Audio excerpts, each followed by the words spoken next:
안녕하세요. 지방에 살고 있는 30대 초반 여자입니다. 혹시 이번 태풍은 잘 넘기셨나요? 아니면 아직 여러분 사는 곳은 여전히 태풍이 지나가는 중일까요?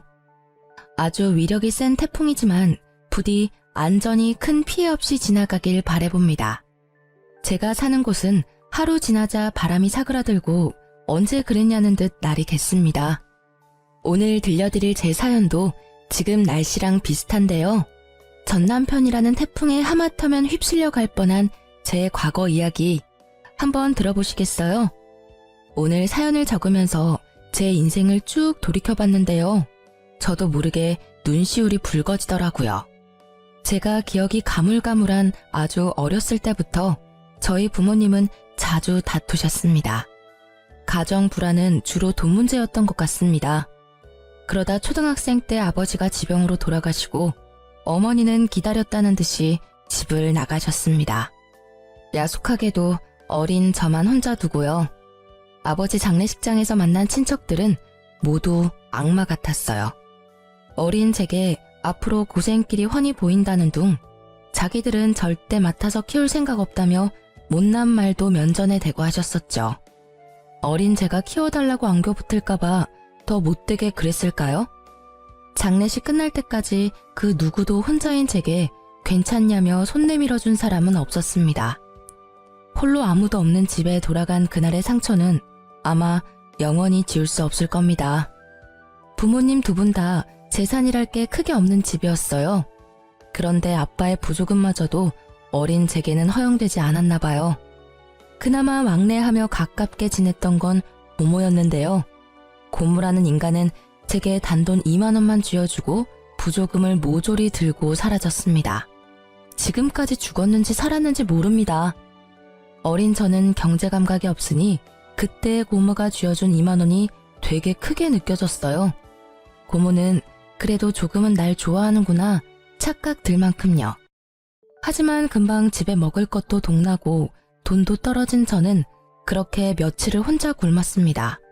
그러다 집에 방치된 저를 발견한 사회복지사를 통해 보육원에 가게 됐습니다.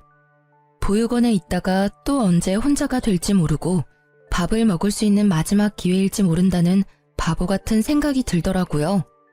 저는 보육원 첫날부터 옆 친구들 밥까지 탐내며 허겁지겁 밥을 먹었습니다. 당연히 그곳의 친구들은 첫 만남부터 절 싫어했고 원장은 모두가 보는 앞에서 그런 제 뺨을 때렸던 기억이 나요. 그때 저는 본능적으로 세상은 저 혼자 헤쳐나가야 함을 깨달았습니다. 배를 골지 않으려면 내 인생은 나 스스로 구제해야 함을 깨달았죠. 그렇게 저는 보육원에서 고등학생 때까지 자랐습니다. 머리가 점점 클수록 원망도 많이 생기더라고요. 날 두고 죽은 아빠, 그리고 도망간 엄마. 나 몰라라 한 친척들에 대한 원망이요. 아니, 어린 저를 감당하기 싫었음 진작 절차 밟아서 보육원에 맡기지 왜 방치해뒀나 싶었습니다. 혹시 내가 혼자 죽기를 바랐던 건가 하며 증오심도 자라났죠. 나쁜 짓을 하거나 방황하지는 않았고 전 그저 그 모든 미운 감정들을 연료 삼아 열심히 살았습니다. 만 18세의 나이로 보육원을 독립했고 대학교는 생각하지 않았어요. 고졸이지만 나름 작은 회사 경리로 들어갔거든요. 고등학교에서 제가 어느 정도 공부를 하니 담임 선생님께서는 제게 공무원 시험을 준비해보라 하셨어요. 하지만 저는 그럴 시간도 여유도 없었습니다. 당장 돈을 벌고 싶었거든요. 이 세상에서 저를 지켜줄 유일한 백은 돈밖에 없다는 걸 너무 일찍 깨달은 거죠. 저는 월 200만 원 조금 넘게 버는데 세금 떼면 그마저도 더 줄어들어서요. 20대 초반에는 저축하며 제 입에 풀칠하기 바빴습니다. 공부에 투자할 시간과 돈은 없었어요. 물론 공무원 시험을 아예 포기하지는 않았습니다. 금전적으로 허덕이지 않을 때쯤 공시 공부도 시작했어요. 그런데 조금 살만해질 때쯤 주위를 둘러보니 정말 다들 가족, 연인과 저마다 함께 있더군요. 이 세상에 저만 덩그러니 혼자인 기분이 들었습니다. 다들 혼자가 아니라 누군가와 함께 인생을 꾸린 모습에 저는 지독한 외로움에 시달렸어요. 분명 제가 기억하지 못하는 순간에는 저희 부모님도 좋았을 때가 있었겠지 생각도 했어요. 그러던 중 저는 고등학교 친구가 해준 소개팅에서 첫 남자친구를 만나게 됐어요. 그게 25 넘어 하는 제 첫 연애였습니다. 이미 연애를 여러 번 해본 남자친구는 모든 게 능숙했어요. 그 나이에도 서툰 제게 보채지 않았고 처음엔 매너 있었죠. 하지만 사귈수록 발견하게 되는 그놈의 민낯은 추악했습니다. 술만 먹으면 망나니로 돌변하더군요. 그 구렁텅이에서 절 꺼내준 게 다름 아닌 앞집 살고 있던 전 남편입니다. 제게 뭐가 모자라서 그런 놈에게 당하고 사냐고 신고도 도와주고 늘 퇴근길을 함께 해줬어요. 덕분에 징글징글하던 전 남친에게 벗어날 수 있었죠.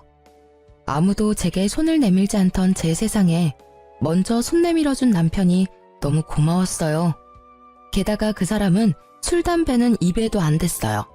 심지어 직업이 공무원인 남자를 보며 저 역시 덩달아 학구열도 불타오르더라고요. 나름 새로운 꿈과 욕심이 생긴 저는 9급 공무원 시험을 준비했습니다. 그 당시 남자친구였던 남편도 잘 될 거라며 옆에서 많이 응원해줬어요. 그리고 지금껏 혼자 살아온 제 얘기를 듣고 본인이 겪은 일처럼 많이 아파했습니다. 자기는 혼자서 어떻게 그렇게 예쁘고 참하게 잘 컸어? 그동안 정말 고생 많았어. 앞으로는 내가 있으니까 걱정하지 마. 평생 자기 외롭지 않게 내가 지켜줄게. 그리고 한치의 의심 없이 절 지켜주겠다던 그의 청혼을 받아들였습니다. 그렇게 세상 따뜻했던 남자친구는 남편으로 한 식구가 되자마자 제게 무리한 요구를 했어요. 여보, 이제 결혼했으니까 회사는 그만두는 게 어때? 왜? 나 9급 시험 떨어졌을까봐? 나 진짜 열심히 공부하고 있으니까 걱정 마. 그리고 회사 다니면서 공부하는 게 마음 편해. 섣불리 오래 다닌 내 첫 직장 그만두는 건 좀 무섭거든. 시험 합격하면 그만두려고. 뭔 소리야? 합격이라니. 설마 진짜 당신이 9급에 붙을 거라 생각하는 거야? 그게 무슨 뜻이야? 말 그대로야. 진짜 당신이 붙을 거라 생각하냐고. 아니 고졸에다 학원 한번 제대로 다녀본 적 없으면서 단번에 공무원 시험 합격 바라는 건 너무 꿈이 큰 거 아니야? 난 단지 당신 지금 회사 연봉이 너무 적어서 차라리 알바가 낫겠다는 말을 하고 싶었을 뿐이야. 우리 엄마 만두가게 알바생이 당신보다 돈 많이 받아. 그거 알고 있어? 첫 직장이자 지금껏 몸담아왔던 직장은 제가 고졸이라 승진은 꿈도 못 꿨습니다. 하지만 개미똥만큼이라도 매년 연봉이 오르더라고요. 힘든 코로나 시기에도 잘리지 않고 계속 다닌 것만으로도 감지덕지했습니다. 공무원 합격하기 전까지는 계속 그 회사를 다니고 싶은데 갑자기 남편은 다니던 회사를 당장 그만두라 하더군요. 저를 믿고 응원해줬던 연애 시절 남친은 사라지고 돌변한 남편은 고졸인 제가 공시에 어떻게 합격하냐며 비웃더라고요. 당신 말이 너무 심한 거 아니야? 나는 내 힘으로 구한 내 첫 직장, 월급은 적어도 만족하면서 다니고 있어. 듣다 보니 무시하는 것 같아 기분 나빠. 그리고 당신 내가 공무원 안 하길 바라는 눈치다? 안 하길 바라는 게 아니라 안 붙을 걸 예상하는 거야. 고졸인 네가 공시는 무슨 공시야. 헛꿈 그만 꾸고 돈 안 되는 회사는 얼른 그만둬. 그리고 말인데 우리 엄마 만두가게 장사 잘 되는 거 알지? 요즘 손이 모자라다는데 당신이 가서 일 좀 도우면서 배워봐. 그럼 우리 엄마가 당신한테 가게 선뜻 물려줄 수도 있잖아. 헛꿈? 말을 왜 그렇게 함부로 해? 결국 지금 나한테 회사 그만두고 어머님 가게 일 도우라는 거잖아. 나 당신 부인이야. 부탁도 아니고 명령하잖아. 이게 지금 뭐 하는 태도야? 제가 한 번도 지은 적 없는 불쾌한 표정을 짓자 남편은 적잖이 당황했습니다. 아니, 말이 헛나온 거야. 난 그냥 당신 비전도 없는 회사에서 개고생하는 게 싫어서 그랬지. 아무리 그래도 말이 어가 다르고 어가 다르지. 그래, 나 고졸이다. 고졸이 뭐가 어때서? 난 떳떳해. 내가 혼자 어떻게 졸업한 학교인데. 미안해. 일단 진정 좀 하고 내 말 좀 들어봐. 내가 요즘 엄청 스트레스 받아서 당신한테 나도 모르게 성질 부렸나 봐. 아니, 우리 엄마가 요즘 몸이 불편하다고 병원에 같이 가자고 자꾸 부르시잖아. 근데 당신도 알잖아. 나 업무 많아서 야근까지 하는데 엄마까지 케어하느라 요새 좀 몸이 힘들다. 그래서 당신한테 좀 부탁하려고 했는데 말이 삐뚤게 나가서 미안. 뭐? 어머니 아프셔? 어디가 아프신데? 그럼 그렇다고 나한테 진작 말을 하던가. 엄마 좀 챙겨달라는 부탁을 못해서 제게 못되게 군 남편이 미웠지만요. 생각해보니 요새 저도 바쁘다고 시모에게 연락을 못 드렸던 거예요. 저는 남편을 타박하며 곧바로 시모께 찾아갔습니다. 어머님, 저 왔어요. 제가 요새 그이 따라 공무원 되고 싶어서 공부를 시작했거든요. 근데 회사 일까지 바빠서 너무 정신이 없었어요. 어머님께 요즘 신경 못 써드려서 정말 죄송해요. 편찮으시다는 말 듣고 바로 온 거예요. 많이 안 좋으신 거예요? 어머님, 앞으로 병원은 저랑 같이 다녀요. 결혼 전에는 가족품이 그립다더니 너 결혼 후에 내가 먼저 안 하면 연락 한 통 없더라. 인간이 다 그래. 뒤돌아서면 남이지. 자식 새끼라고 키워봤자 그놈도 지엠이 아프다니까 툴툴거리기나 하고. 에이구, 내가 빨리 죽어야지. 어머님이 왜 빨리 죽어요? 말만 그런 게 아니라 진짜 이제 어머님은 제 가족이에요. 저 무서우니까 그런 나쁜 말 하지 마세요. 저희 때문에 많이 속상하셨죠? 근데 저도 좀 속상해요. 몸이 안 좋으시면 툴툴거리는 아들 말고 저한테 전화하시지 그러셨어요.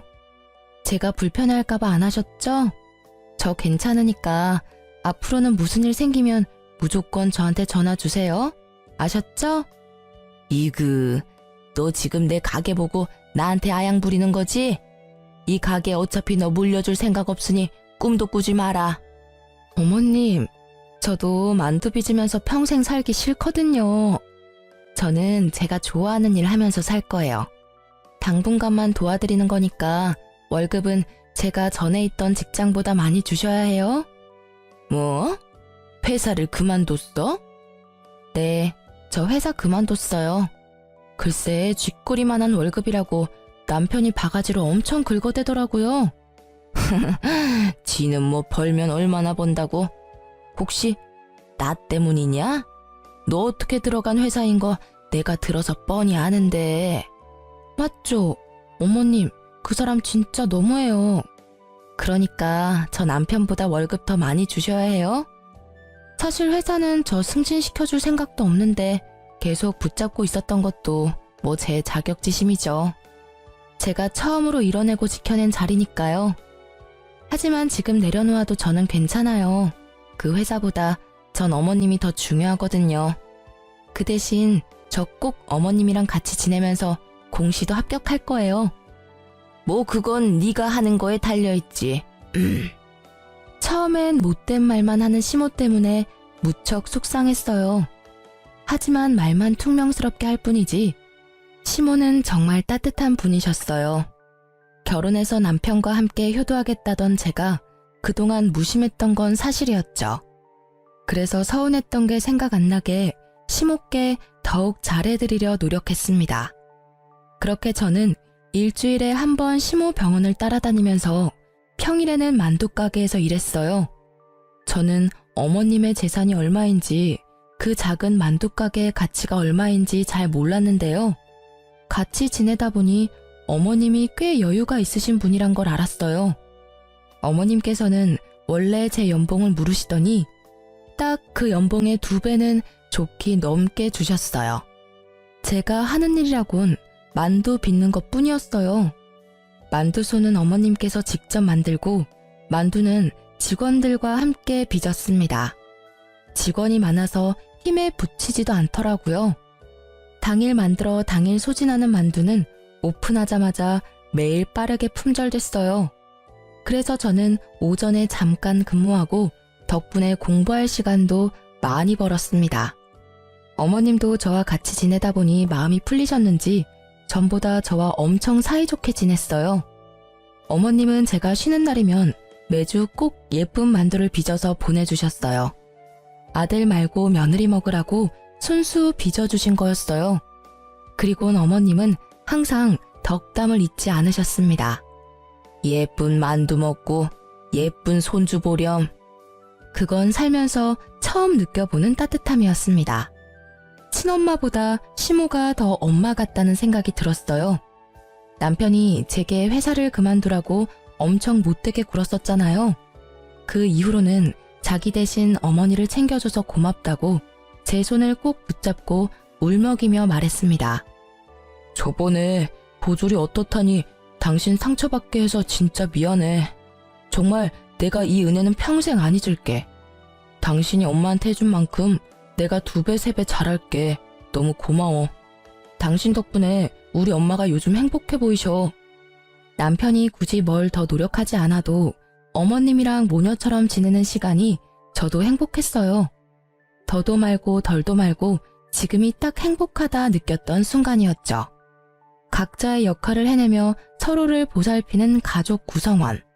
그게 바로 제가 바라던 가족의 형태였어요. 그런데 제게 고맙다던 남편은 은혜를 갚겠다더니 그걸 원수로 갚더라고요. 연애 때부터 야근이 잦은 건 알고 있었지만 남편은 부쩍 더 늦게 들어오는 날이 많아졌어요. 심지어 야근하고 올 시간을 넘어 훨씬 더 새벽 시간에 술에 취해서 집에 들어왔죠. 술, 담배라고는 안 하던 남편이었는데 혹시 또 제가 모르는 괴로운 일이라도 있나 싶었습니다. 여보, 또 술 먹었어? 요즘 무슨 일이라도 있는 거야? 왜 이렇게 인사불성이 된 거야? 야, 너는 입맛 시집 자라서 호강하는 줄 알아. 뭐? 당신 지금 그게 무슨 말투야? 아, 이게 진짜 지가 뭐라도 되는 줄 아나? 야, 이리 와봐. 본 적 없는 얼굴로 비틀거리며 다가오는 남편 때문에 순간 온몸이 경직됐습니다. 저도 모르게 저리 가라고 남편을 세게 밀치자 남편은 그대로 그냥 뻗어서 자더라고요. 아무 일도 일어나지 않았지만 곧 무슨 일이라도 생길 것 같았어요. 저는 전 남친이 술 먹고 제게 폭력을 행사했던 트라우마 때문에 지금도 술 먹은 사람들 근처에도 안 갑니다. 그런데 가장 가까이 지내는 남편이 취객처럼 굴자 심장이 미친 듯이 뛰었죠. 게다가 남편은 술에 취해 그냥 자는 것도 아니었어요. 잠시라도 정신이 들면 꼭 큰 소리로 마누라 어딨냐고 고래고래 소리를 질렀죠. 아니면 밥 좀 차리라며 주정을 부렸어요. 여보, 잘못했어. 내가 마시고 싶어서 마신 게 아니라 회식 때문에 그런 거야. 다음날 술 깨면 남편이 회식 때문이라며 싹싹 빌어대서 한 번은 봐줬는데 그 뒤로도 계속 똑같은 문제가 반복됐습니다. 저는 가게 때문에 남편보다 일찍 출근하고 남편이랑 그 문제에 대해서 제대로 대화할 시간이 없더라고요.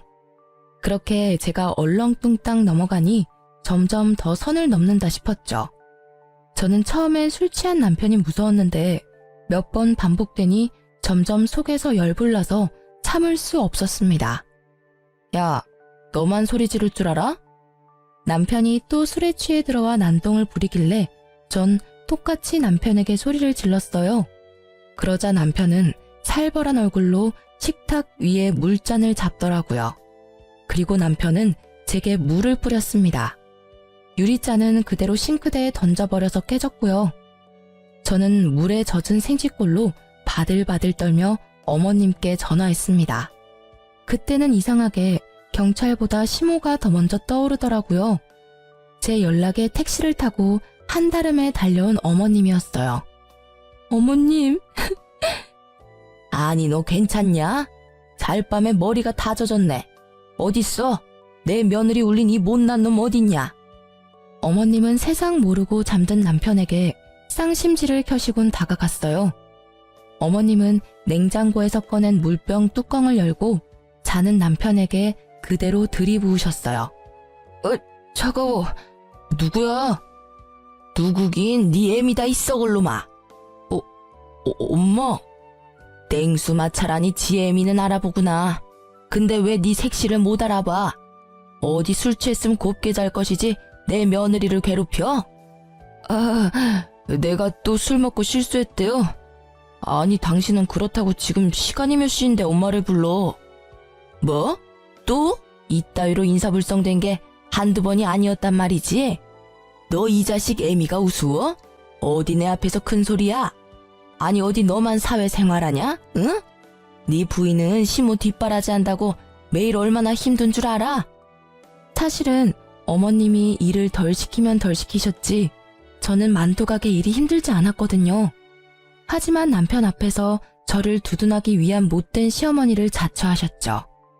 나도 모자라 너까지 부인을 괴롭히면 쓰냐? 너 이따위 망나니 짓 할 거면 당장 이혼해라. 어디 감히 내 며느리한테 물을 끼얹어?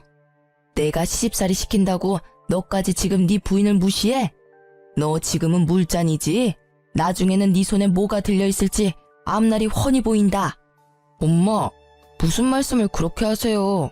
그럼 나중에 제가 뭐 가정폭력이라도 저지른다는 말씀이세요? 아이고, 이미 넌 폭력을 쓴 거야, 이놈아. 술 처먹고 와서 괴롭힌 게 폭력이야. 아가, 내가 경찰 부르마. 저런 놈은 콩밥을 먹어야 정신을 차려. 시모는 콧김을 뿜으시며 남편에게 쌍욕을 한 바가지 하셨어요. 그러고도 분이 안 풀리시는지 경찰 부르겠다고 화를 내셨죠. 그러자 남편은 상황 파악이 됐는지 무릎까지 꿇은 채로 빌고 또 빌더라고요. 엄마, 무슨 경찰은 경찰이야. 나 공무원이에요. 이러지 마세요. 어? 여보, 내가 다 잘못했어. 다시는 안 그럴게. 그러니까 우리 엄마 좀 말려봐.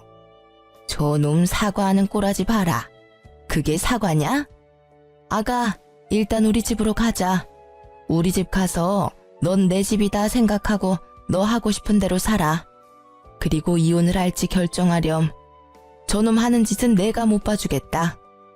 시댁으로 가는 길 택시 안에서 시모는 괜찮다며 제 손을 연신 쓸어주셨어요. 그 온기에 저는 불안이 가라앉았죠. 한동안 시댁에서 먹고 자고 어머님의 배려로 만두가게도 출근하지 않았어요. 남편은 매일 출근 전에는 어머님께 찾아가서 싹싹 빌고요. 퇴근하면서 제가 좋아했던 음식들을 사와서 한 번만 용서해달라고 빌었습니다. 제가 집을 나간 뒤로 남편은 마음고생을 좀 했는지 살이 쏙 빠졌더라고요. 다시는 술 안 먹겠다는 각서도 자진해서 썼습니다. 저는 예전에 남편이 절 구해준 일이 떠올라서 정말 딱 한 번만 봐주자 생각했어요. 그리고 무엇보다 겨우 이룬 제 가정을 쉽게 제 손으로 깨지 못하겠더라고요. 그 대신 다음에 또 이런 일이 일어난다면 가차없이 이혼하기로 마음먹었습니다. 다행히 남편은 예전처럼 술을 입에도 대지 않았고 예전 모습으로 돌아와 저희는 일상을 찾을 수 있었어요. 더 이상 술 문제로 저를 힘들게 하지 않았습니다. 그런데 남편이 하는 통화를 우연히 들은 그날 제 세상이 무너졌습니다. 자기야, 이번 달은 나만 믿으라니까. 이번 달 보험왕은 당신이라고. 그 말 한마디만 엿들었는데 제 온몸의 세포가 반응했어요. 아니나 다를까 남편 몰래 전화기를 뒤져보니 바람이 확실하더군요. 대화 내용을 보니 너밖에 없다, 사랑한다, 어쩐다, 참 가관이었습니다. 남편과 상간녀는 시모의 가게와 재산을 탐내고 있었습니다. 그동안 저를 이용해서 남편은 시모의 환심을 사려 했던 거죠.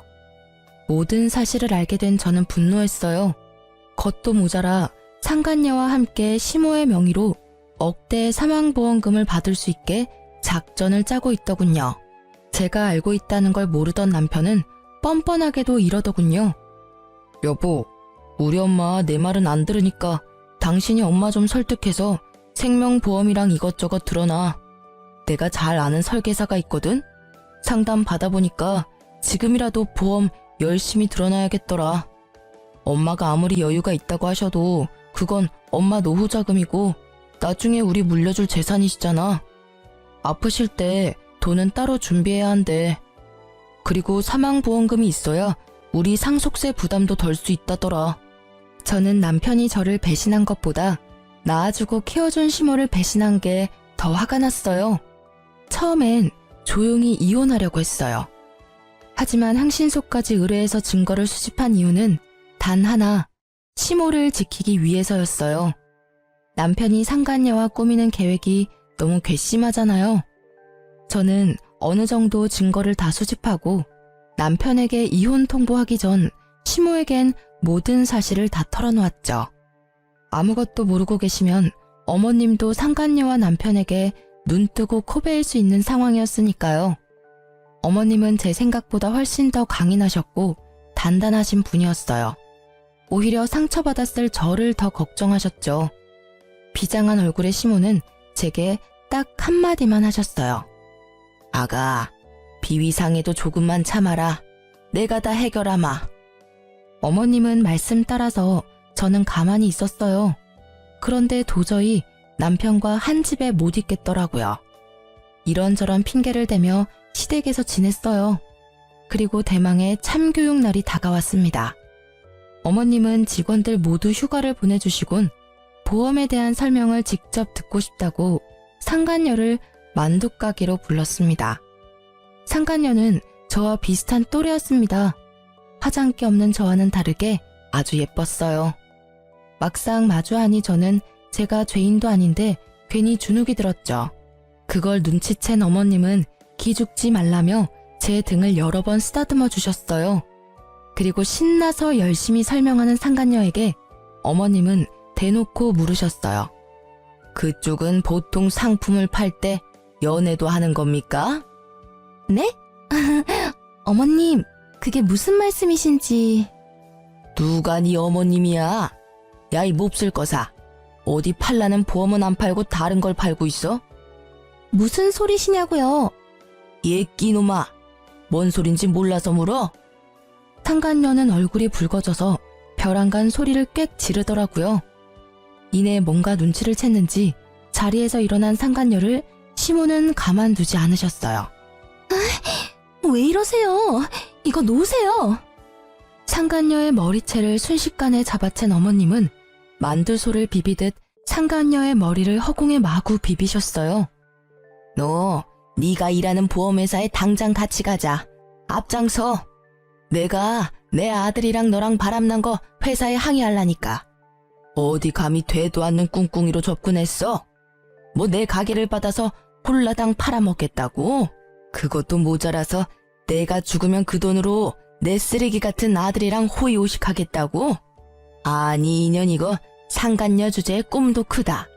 근데 이거 어쩌나? 내가 대대로 장수하는 집안 딸이야. 내가 쉽게 죽을 것 같아? 어디 평생 내 시집살이나 하면서 같이 늙어볼 티요? 평소에 보지 못했던 어머님의 구수한 욕설에 저는 깜짝 놀랐어요. 상간녀는 무릎 꿇고 바닥에 엎드려 빌며 울더라고요. 화장이 눈물에 다 지워진 상간녀의 얼굴을 보자 저는 떳떳한 제 민낯이 더 예쁘다는 생각마저 들었습니다. 제발 회사에는 연락하지 말아주세요. 네? 제가 정말 하라는 대로 다 할게요. 지금까지 어떻게 올라온 자리인데요. 저 정말 개고생하며 살았다고요. 남자 하나 잘못 만나서 제 인생 망치기 싫습니다. 그리고 저 평소에 고객님들한테 딴 맘 안 품어요. 진짜 맹세코 이런 적 처음입니다. 아드님이 먼저 그러자고 제게 제안했다고요. 얼씨구, 당장 네 회사 가서 내 앞으로 된 보험 싹 다 해지하고 내 아들한테는 아직 이야기하지 마. 이야기했다간 그날 바로 내가 너 회사 뒤집어 엎을 거야. 그놈은 내가 알아서 조질 테니까 모른 척하고 기다려.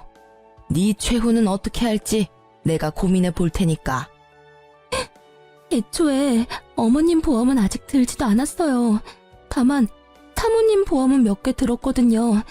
지금 회사 가서 제가 손해보더라도 당장 다 해지할게요. 그러니까 제발 저 한 번만 봐주세요. 내 보험을 들었다고요? 남편은 이미 상간녀에게 제 보험을 몰래 들었더라고요. 정말 TV에서 볼 것 같은 이야기였어요. 사망보험금 2억? 그 액수에 저는 할 말을 잃었습니다. 어머님은 가슴을 찌시며 본인이 미안하다고 우셨어요. 저는 어머님 잘못은 없다고 서로 껴안고 엄청 울었습니다. 상간녀는 그 사이 슬금슬금 도망가고요. 가게를 3일 이상 쉬어본 적 없는 어머님은 상간녀와 남편을 참교육하기 위해 일주일이나 문을 닫으셨어요. 저나 어머니나 둘 다 너무 가여운 인생이라 생각했습니다. 정신없이 저와 함께 우시던 어머님은 이럴 때가 아니라며 제게 정신을 바짝 차리라고 하셨어요. 그리고 남편에게 전화해서 다음 계획을 실행하셨죠. 가게 땅값이 많이 올랐다고 남편을 부르자 남편은 할 일 제쳐두고 쏜살같이 가게로 달려왔습니다. 그래서 얼마나 올랐어요? 엄마 올랐을 때 파는 것도 나쁘지 않아요.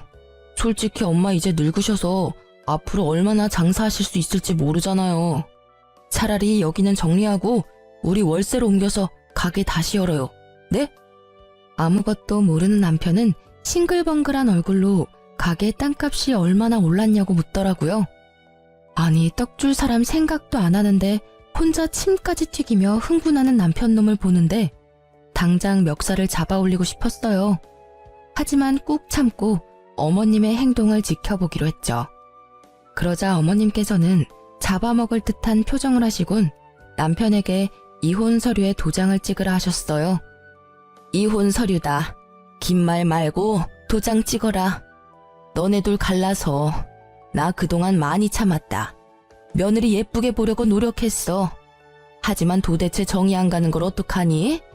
일도 곧잘 할 줄 알았는데 아직까지 혼자 만두 하나 제대로 못 빚어. 이런 애한테 내 가게를 맡길 바에 딴 사람한테 파는 게 낫지. 며느리 하나 잘 키워서 간병인 돈 굿나 했는데 차라리 그 돈으로 나중에 전문 간병인이나 두는 게 낫겠어. 그러니 팔기 전에 이혼 먼저 시켜야지. 엄마 잘 만난 내 아들 덕에 며느리 호강하는 꼴? 난 못 본다. 어머님, 어떻게 말씀을 그렇게 하세요? 네? 두 사람 잘 지내는 줄 알았는데. 어떡할 거냐? 쟤랑 이혼할 거야 말 거야. 이혼하면 하나밖에 없는 아들한테 다 물려주고 안 하면 국물도 없다. 네 가정 지킬래 아님 내 돈 다 네가 가질래? 당연히 난 엄마 편이죠. 당신 엄마한테 얼마나 서운하겠으면 엄마가 저러셔? 안타깝지만 난 효자라서 엄마 말씀대로 할 거야. 이 자료는 꿈도 꾸지 마. 아닌 거 당신이 제일 잘 알잖아. 내가 어머님 잘 보살펴드려서 고맙다며. 그래서 당신 나한테 은혜 갚는다며. 근데 어떻게 이래? 저는 미리 어머님과 계획한 대로 남편에게 매달리는 척도 해봤어요. 하지만 남편은 두말하지 않고 냉정하게 이혼 서류에 도장을 찍더라고요. 도장이 찍히자마자 시모는 만두 담는 쟁반으로 남편 싸대기를 날렸습니다. 남편 고개가 돌아갈 정도로 세게 때리셨죠.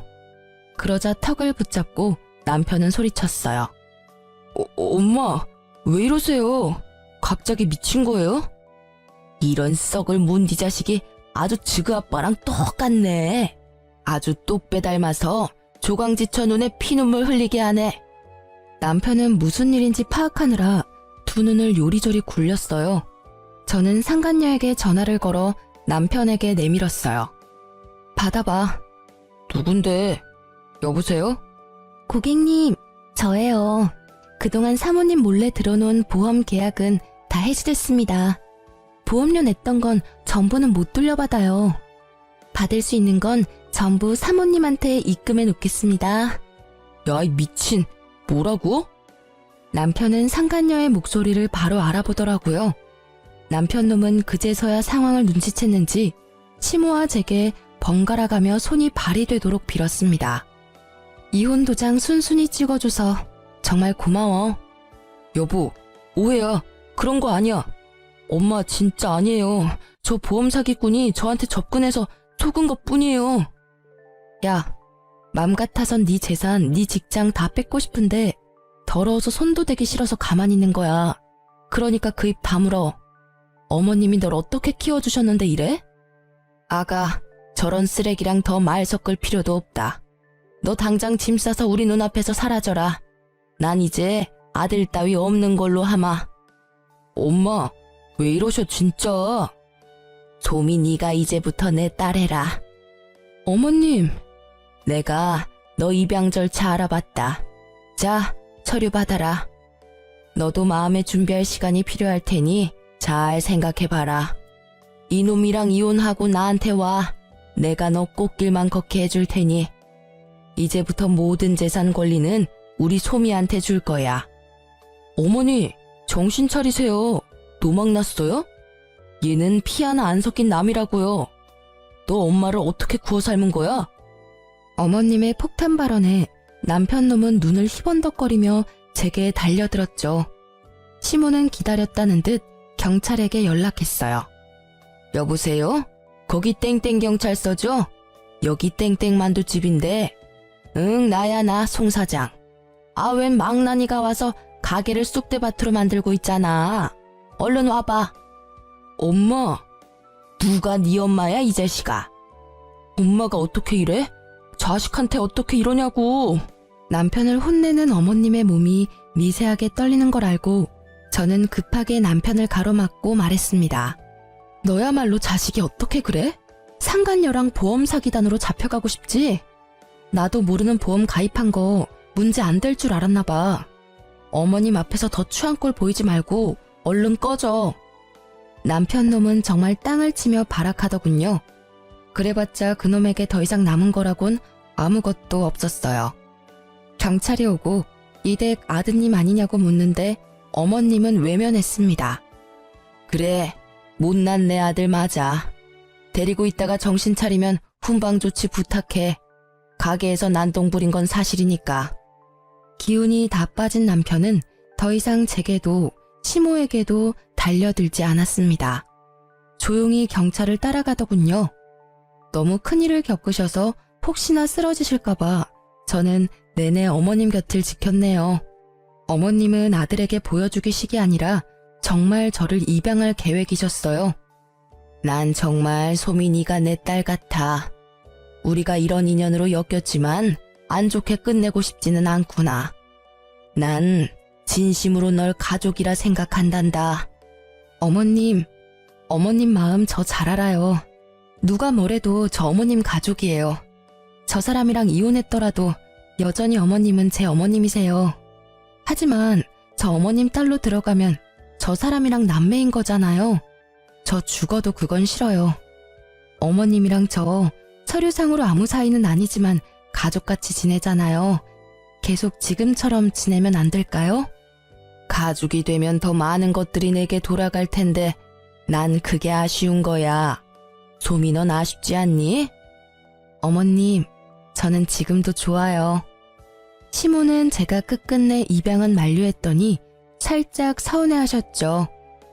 하지만 서운해하시는 것도 정말 잠시였어요. 어머님께서는 제 가족이 못 돼준다면 든든한 백은 되어주겠다 하셨죠. 그 약속을 지키시겠다며 그동안 모았던 재산 반은 좋은 기부처에 기부했고 반은 제게 주셨습니다. 그리고는 제게 꼭 공시에 합격하라고 당부하셨어요. 너 공시 불합격하면 내가 준 돈 다시 다 돌려줘야 한다. 에이, 줬다 뺏는 게 어딨어요. 저는 아직도 전 시모, 아니 이제 엄마라고 부릅니다. 엄마랑 병원 갈 일 있으면 같이 가드려요. 공시는 다행히 한 번에 붙어서 받았던 재산은 돌려드리지 않았습니다. 그런데 하필 좁은 공무원 바닥, 저는 전 남편과 같은 부서에 근무하게 됐습니다. 그 인간은 자기 잘못도 모르고 자기 엄마 재산을 가져간 저를 여전히 미워하고 있었죠. 직장에서 막상 저를 마주하니 놀라서 전 남편 얼굴은 사색이 됐더라고요. 불편했는데 그 불편함도 잠시였어요. 얼마 안 가서 상간녀가 찾아왔거든요. 내 인생 책임져 이 자식아. 다 네가 계획한 거였잖아. 네 부인도 네 엄마도 네가 생명보험 억대로 들라며. 야, 여기가 어디라고 지금. 나 보험 사기로 신고당해서 이제 보험일 못해. 너 때문에 보험 모집인 자격 박탈당했다고. 이 자식아, 너 때문에 소문 다 나서 나 나중에 다른 보험회사도 못 가. 내가 할 줄 아는 거라곤 영업뿐인데 어쩔 거야. 네가 나 먹여 살릴 거야? 그럴래? 조용히 안 해? 죄송합니다. 모르는 사람이에요. 다들 일 보세요. 전 남편은 상간녀를 모른 채 했지만 상간녀는 끝까지 그런 전 남편을 물고 늘어지더라고요. 사람들은 수군거리고 저희 사무실은 한바탕 난리가 났습니다. 저는 현장에서 실시간으로 보는데 웃음 참느라 혼났습니다. 생명보험, 불효자식, 조강지쳐 버린 쓰레기. 이런 키워드들이 한동안 떠돌자 전 남편은 알아서 일을 그만뒀습니다. 어쩌면 제가 직접 불륜으로 윗선에 고발할까봐 도둑놈 제발 지린다고 알아서 도망간 걸 수도 있고요.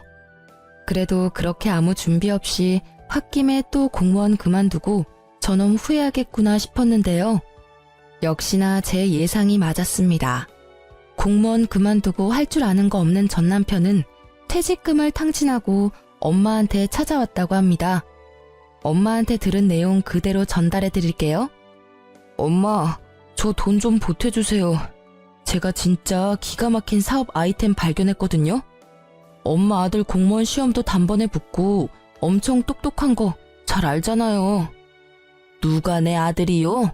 댁은 뉘신지? 엄마는 당연히 반성하지 않고 돈만 밝히는 전 남편을 외면하셨죠. 누구냐고 묻는 엄마의 말에 전 남편은 끝내 완전히 무너졌다고 합니다. 어머니, 저라고요. 언제까지 아들 모르는 척 할 거예요? 전 남편은 모든 걸 후회한다며 엉엉 울면서 빌고 또 빌었대요.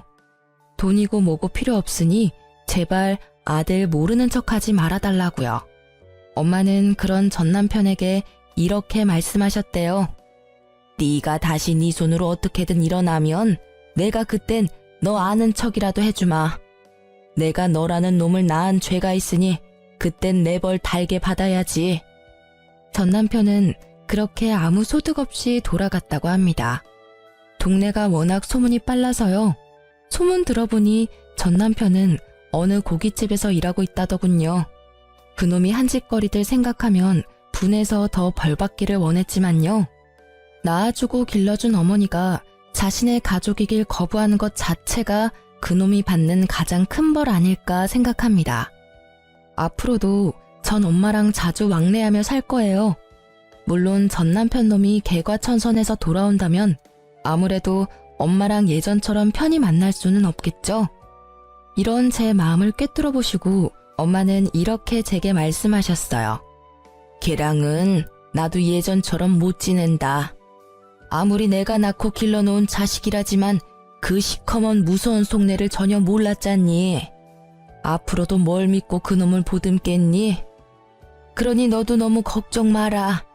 어차피 사람 쉽게 안 변하고 그놈 변하려면 나 죽고 나서일 거야.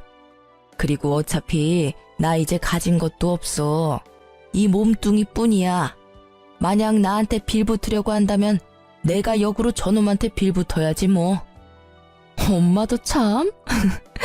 내가 있는데 그놈한테 빌붙긴 뭘 빌붙어요. 그리고 왜 엄마가 몸뚱이 뿐이야? 내가 있잖아요. 진짜 섭섭하게 자꾸 그럴 거예요? 엄마는 내가 지켜요. 그래, 그러니까 그렇게 웃어. 울상 짓지 말고 나랑 웃으면서 살기로 약속했잖아. 그래서 저는 나중 일은 우선 나중에 생각하고 지금은 최선을 다해 엄마와 사랑하며 지낼 거예요. 가족이 없었던 제게 전 남편은 상처만 주었지만 결국 제 곁에는 진심을 나눈 엄마가 남았네요. 그리고 어렵게 붙은 공무원 일도 열심히 잘 해내고 있어요. 다들 제게 친절히 대해주시고 일도 점점 적응하고 있답니다. 지금까지 제 긴 사연 들어주셔서 감사합니다.